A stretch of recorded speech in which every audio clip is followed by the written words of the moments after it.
नमस्कार दोस्तों, एक नई लर्निंग के साथ हाजिर हुआ हूँ और आज की इस स्टॉक स्पेसिफिक लर्निंग में एक ऐसी कंपनी की चर्चा करने वाले हैं जो कंपनी में हमने ट्रैक किया जिसमें कुछ बड़े ऑपरेटर लगे हुए।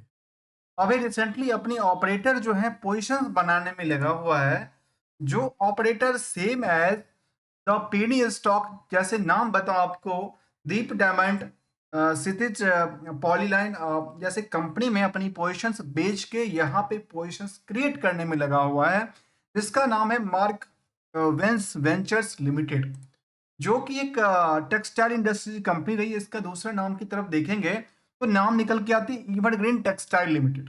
इसका शायद नाम में कुछ चेंज हुआ था, बाद में चेंज हुआ होगा या रिसेंटली कुछ चेंज हुआ होगा। पहले नाम इनका यही वेबसाइट्स निकल के आती है।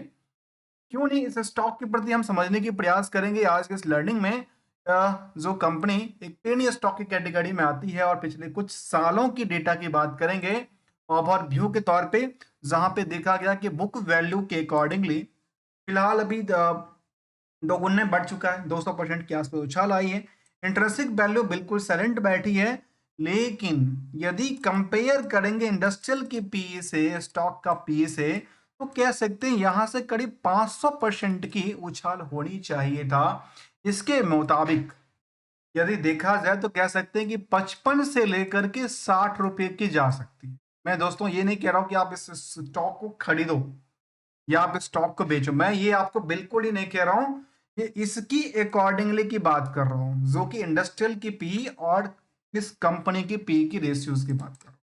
अब सवाल आता है, क्या इसका हायर टू हायर 72 रुपए तक गया था, लोअर 8 रुपए तक स्टार्ट किया था और अभी 11 रुपए के आसपास की बॉटम पे टिकी पड़ी है, तो क्या इनके पास 10 का स्ट्रॉन्ग सपोर्ट की बात कर रही है? या ऐसा तो नहीं कि ये 8 रुपए से भी लुढ़क के नीचे आ सके? ऐसा भी हो सकता है कि अभी ऑपरेटर इंट में एंट्री किया है, उसका भी प्रूफ आपके सामने लेता हूं। कई बार कुछ चीजें होती है ना, बिना प्रूफ का हम चर्चा नहीं करते। प्रूफ की बात यह है, जो कंपनी में आप देखेंगे, एक आपने नाम सुना होगा, यदि आपने हमारे वीडियो डीप डायमंड या सिटिट पॉलीलाइन जैसे कंपनी को आपने देखा होगा, स्टडी किया होगा, उसमें कई सारे निवेशकों हैं, निवेशक की लिस्ट है। इसमें कि एक निवेशक का नाम था भविष्य ई कॉमर्स प्राइवेट लिमिटेड, जिन्होंने इस कंपनी में दीप डायमंड में बेचा है करीब 14-15% के आसपास की होल्डिंग बेच के साथ जीरो कर लिया था। और उसके बाद मार्केट में दोबारा किसी में भी काफी सारा पोजीशन को बेच के 2-3% पे लेके आए थे और यहाँ पे इन्होंने पहली पोजीशंस बनाई है 3% के आसपास। मतलब यहाँ पे कुछ नेगेटिव सेंटिमेंट छोड़ा जाएगा और मार्केट में इसको लिया जाएगा और आगे चल करके यही मार्केट में दोबारा प्रॉम्प्ट किया जा सकता है। चलिए इनकी सभी कार्यों की तरफ समझने के प्रयास करते हैं। जहां प्रमोटर्स और प्रमोटर केवल 18% की होल्डिंग के साथ कामकाज करती है, कोई डिविडेंड की पार्ट नहीं है। डेट्स काफी ज्यादा रहा है, 2.15 का करंट रेशियो का माप भी 1.26 का आसपास आंकड़ा कहता है। इसके लिए रिकंसलेशन की जरूरत है इन दोनों पार्टों को लेकर के। तो हम क्यों नहीं इन सभी परत दर परत को पेज ऑन पेज खोल के देखें और समझें, तो आखिर रिस्क क्या है, रिस्क के बेसिस पे रिकंसलेशन क्या कहती है, रिस्क के बेसिस पे रिवार्ड क्या मिलती है और रिस्क के बेसिस पे रिटर्न का क्या एक्सपेक्टेशन फ्यूचर में मल्टी बैगर बनेगा या कुछ और आंकड़ा तो नहीं देती है। जो कंपनी 1985 में बनी थी, evergreens textile limited, the manufacturing and the fabric and the other suitable material के लिए कामकाज करती थी, उसी कंपनी का नाम बाद में चेंज करके मार्क वोनेस वेंचर्स कंपनी रखा गया। और आज भी देखा गया कि यदि 5% के सर्किट के साथ ही कंपनी का कारोबार रहा है, बीएससी लिस्टेड कंपनी है। इसकी जो यदि आप प्राइस बैंड की बात करें तो प्राइस बैंड इसको 5% ही रखा गया, उससे ज्यादा चल और निकल नहीं सकती है।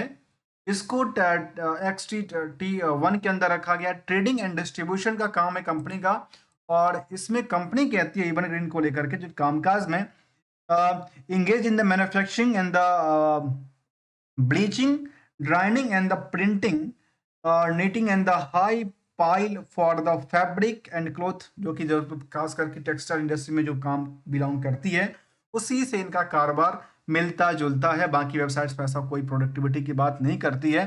प्रोडक्टिविटी में भी यदि हम क्लिक करके देखें तो शायद प्रोडक्टिविटी में क्या क्या आती है, उसमें कोई भी ऐसा डेटा की बात बिल्कुल नहीं करती है। केवल केवल ये कहती है कि the board is working to restart the company and the negotiating with the foreign company to form a joint venture and the restart activities की बात कर रही है। अब यहाँ पे ये कब से चल रही है ये बात, यदि कंपनी अपनी रिसेंटली डेटाबेस में शेयर किया होगा तो शायद बेहतर हो सकता है हम इसको भी समझने की प्रयास करें। तो रिसेंटली इसमें देखा गया कि clipping of the financial statement को लेकर क्वार्टरली रिजल्ट अपडेट आया था। इससे पहले कंपनी ने कहा कि हम derivative of the variation of the result को लेकर अपडेट दिया था। इससे पहले कंपनी ने कुछ और अपडेट की बात, तो क्वार्टरली रिजल्ट की बात, बोर्ड मीटिंग की बात उन्होंने अपडेट किया था और कहा था कि हमने बाकी कुछ ऐसा डेटा देखने को नजर नहीं आई जो उन्होंने जो वेबसाइट पे मेंशन किया हुआ। यदि इनके डेटाबेस आज की डेटाबेस की बात कर रहे हैं तो शायद इनमें हो सकता है कि इनमें कहते हैं कि textile in the yarn, cotton yarn in the textile product पे इन कंपनी का कामकाज हो सकता है। और company has the manufacture and the artificial for the fabric and टेक्स जो कि टेक्सचर्स यार्न है उस पे कंपनी का कामकाज है। एक फैक्ट्री है इनके पास जो कि सिचुएशन इन द रायगढ़ में इनके पास एक फैक्ट्री है। एक ही फैक्ट्री इनके पास कामकाज में है। अब कामकाज में फैक्ट्री बंद है या क्या है ये तो हमारे पास इसकी फाइनेंशियल शीट बताएगा और फाइनेंशियल के सिचुएशन में हम समझने की प्रयास करते हैं इसकी सितंबर तक की रिजल्ट को। फिर हम आएंगे यहाँ पे कौन सा ऐसा गोल्डन रूल है जिसके बेसिस पे हमेशा कुछ न कुछ रिस्क फ्री के साथ हम निकल सकते हैं या अच्छे खासे लेके निकल सकते हैं। समझने की थोड़ा सा, जब तक हम डिटेल नहीं जाएंगे तब तक उस आंकड़ा पे जाना मुश्किल हो जाता है, इसलिए हम इसकी डिटेल की तरफ चलें। तो देखा गया कि क्वार्टरली रिजल्ट में कंपनी कब से रीस्टार्ट कर रही, पिछले साल से कंपनी रीस्टार्ट कर रही है और करीब 20 करोड़ तक की टर्नओवर क्रिएट किया है। अर्थात यहाँ से लेकर के यहाँ तक में बेटर परफॉर्मेंस की बात कर दी और यहाँ जो 39% की ऑपरेटिंग प्रॉफिट मार्जिन थी वो करीब 4% पे आकर के अटक गई है।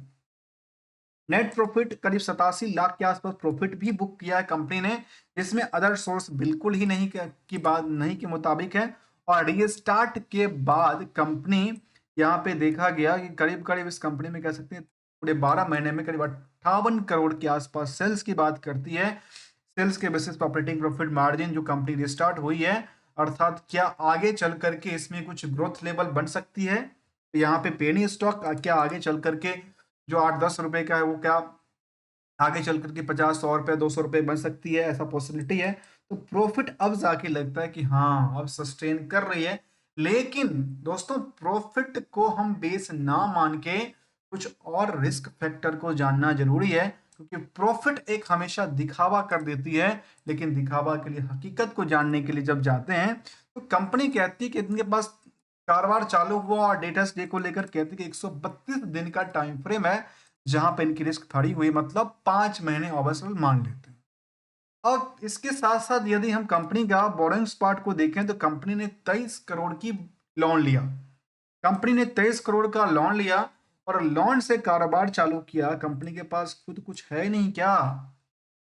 वाह, वो कहते हैं ना कंपनी के पास वाह वाली बात है, कंपनी के पास खुद कुछ नहीं है, काम ट्रेडिंग का है। ट्रेडिंग के है तो शायद 2 लाख रुपए में इनके पास कंप्यूटर, लैपटॉप और मोबाइल फोन हो सकता है, टेबल टेबल ही इंक्लूड हो सकता है। लेकिन और ये 2 लाख की जो फिक्स एसेट्स इनके पास हैं वो कब से चलती आ रही है? इसी साल में इंक्लूड किया है, पहले बिल्कुल ही नहीं था। अब इनमें देखा गया कि अदर एसेट्स की अंदर भी काफी सारे उधार की बात भी कर रही होगी company.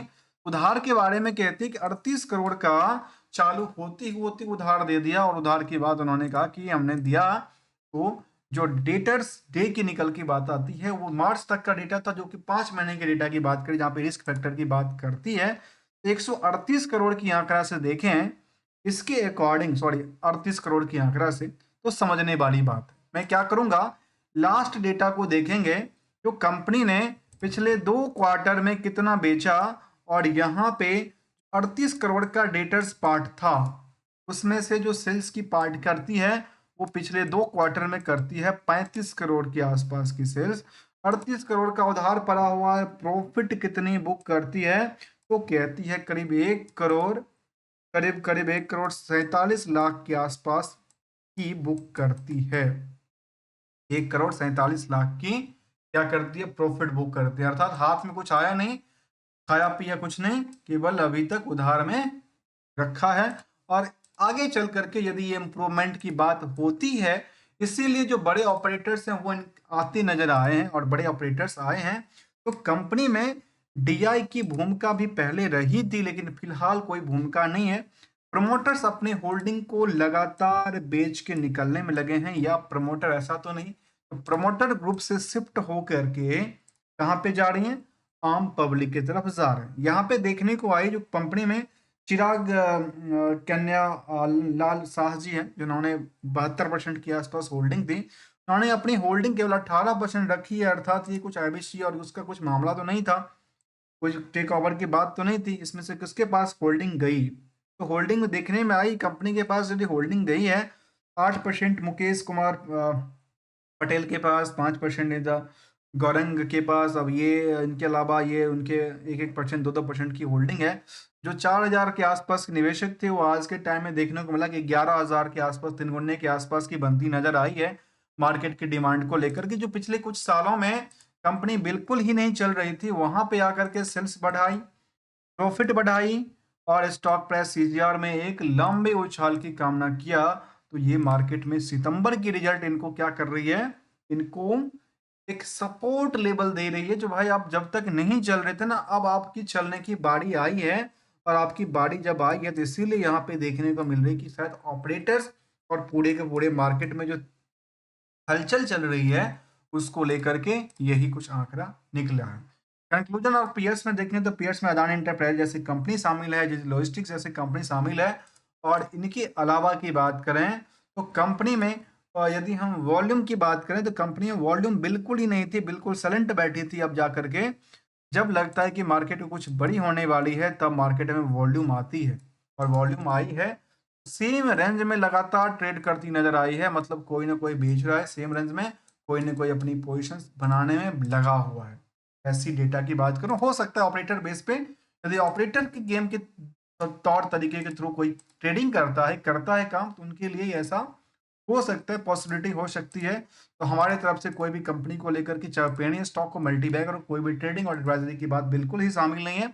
Only as a learning point of view से यदि आपको वीडियोस अच्छा लगता हो, तो आप मेरे वीडियो को लाइक, चैनल को सब्सक्राइब करना मत भूलिएगा। हम बात कर रहे थे ओल्ड कंपनी एवरग्रीन टेक्सटाइल की, न्यू नाम कंपनी का है मार्क वंस वेंचर्स लिमिटेड, जो कि अब इसमें कुछ फंड वगैरह सब आया होगा। और फंड की बात उन्होंने कहा कि हमारे पास जो बैलेंस शीट थी, इसमें फंड काफी ज्यादा लिया है। कैसे फंड लिया, क्योंकि 4 करोड़ के आसपास की फंड थी, उन्होंने 19 करोड़ का फंड, मतलब कैपिटल उन्होंने बढ़ाई। कैपिटल बढ़ाने के बाद फंड आया, तो फंड को क्या किया, उन्होंने लोन भी लिया और फैक्ट्री को शायद दोबारा चालू करने की प्रयासरत रहा, जिसके वजह से सेल्स भी बढ़ता नजर आया है। मिलते हैं कुछ नई स्टडी के साथ, तब तक के लिए thank you so much for enjoy it.